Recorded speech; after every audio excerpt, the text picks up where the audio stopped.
the wild, this lizard is inescapable. They're in every garden, shed, and yard, but in captivity you never see them, but they might be one of the best pet lizards you could possibly buy.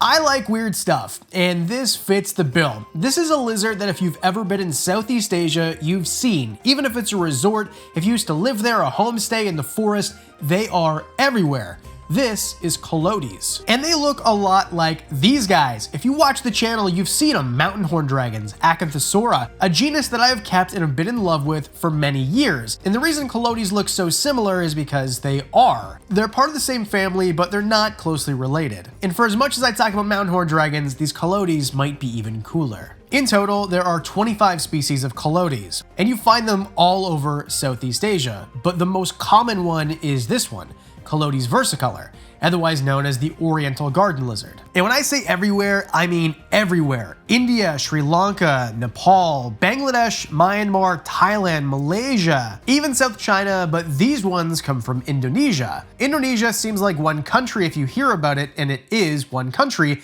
but it is so big, so vast, so spread out, and there are so many different types of animals. And the reptile population there, in my opinion, is the coolest on Earth. I have these coyotes. The reason I don't have them in my hands like I normally do in these videos is because they're upstairs in quarantine. I brought them in from Indonesia.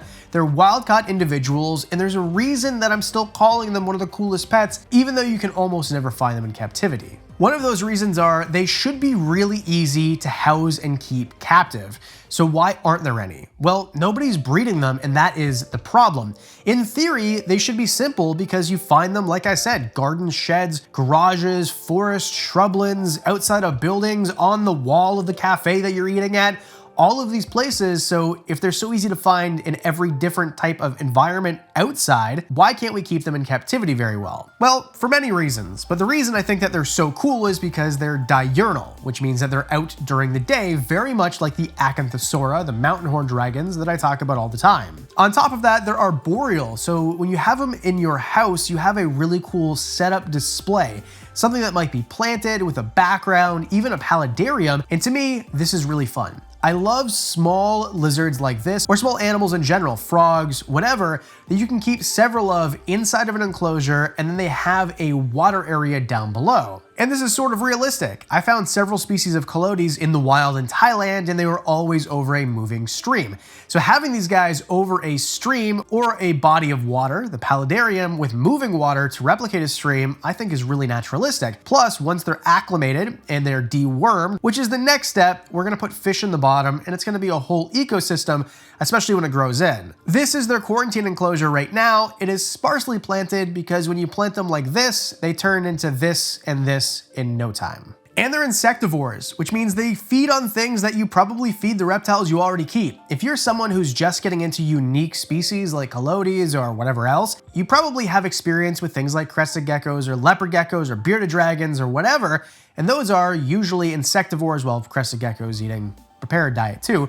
But even easier is if they eat one type of food, which is insects. And that's what coyotes do. Coyotes eat insects, so feed them crickets one day, worms the next day, waxworms, silkworms, butterworms, whatever. And that's super fun because they're fast and they move around kind of erratically and they chase things and eat bugs, very much like the mountain horn dragons that I love so much, which I'm gonna continue to compare them to because they're so darn similar, but everybody now knows about mountain horn dragons and not many people know about coyotes, which is reason number one that nobody's breeding them. Because you can buy wild-caught coyotes like I did for 25 Canadian dollars each. Meanwhile, there's a different species, coyotes, people like Brad's Bioactive Builds have this species, and because they're captive and you can buy them no problem from a breeder, they're 600 American dollars. So huge, huge difference.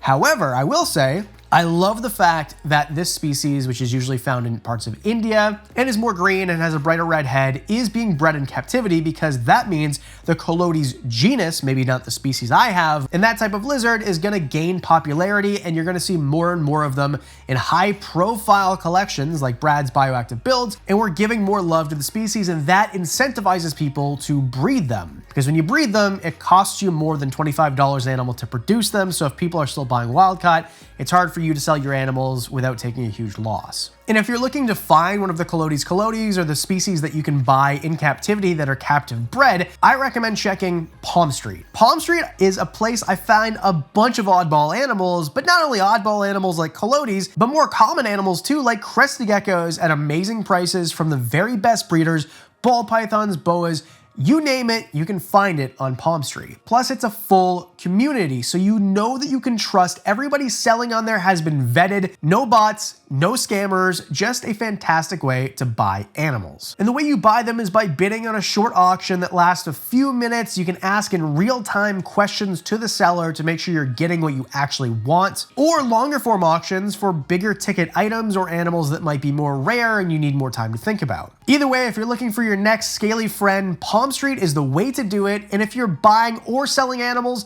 I've got a link just for you down below. And even though they're fast, they're curious. They're always moving their eyes around, moving their head around, exploring their surroundings. And because you can keep several of them together, just don't keep males together. Although in some of these shots you will see them. This was shot the day that we unpacked them and we put them in a place to hydrate them. And then since, we've moved all the males out into their own enclosure and put the females together. But for a long-term solution, you can keep several females together, maybe with one male. Of course, this depends on breeding season. Don't let him overbreed them. The same as basically everything else, but the species can cohab. And they're not apt to bite. So these animals will scurry away from you. Be careful of that, because once they're gone, it's hard to catch them, but they're not aggressive. They're not really defensive in the way that they bite. So if they're biting you, they probably think you're food, and it really doesn't hurt that bad anyway, considering they have more of a narrow head. Although the males do have these crazy jowls, it doesn't translate into biting pressure the way it does with something like a tokay gecko, for example. Colotes are an egg-laying genus. All the species lay eggs. Here in captivity, you're gonna find them laying around 6 to 20 eggs, and they're gonna lay that in soft soil. And then once the babies pop out, they look super duper cute. So if you're going to take the leap and you're going to buy one, buy a tall enclosure for them. Make sure that they have lots and lots and lots of hydration, because they do need a high humidity, and they're not going to drink out of standing water. Generally, they're going to drink out of droplets. So buy a misting system, make sure that you have a fogger if you like, keep the humidity where it needs to be, depending on what the ambient humidity is in your room. That's how you do that. But I trust a misting system because it sprays droplets, allows them to lap it up and drink the way they would in nature,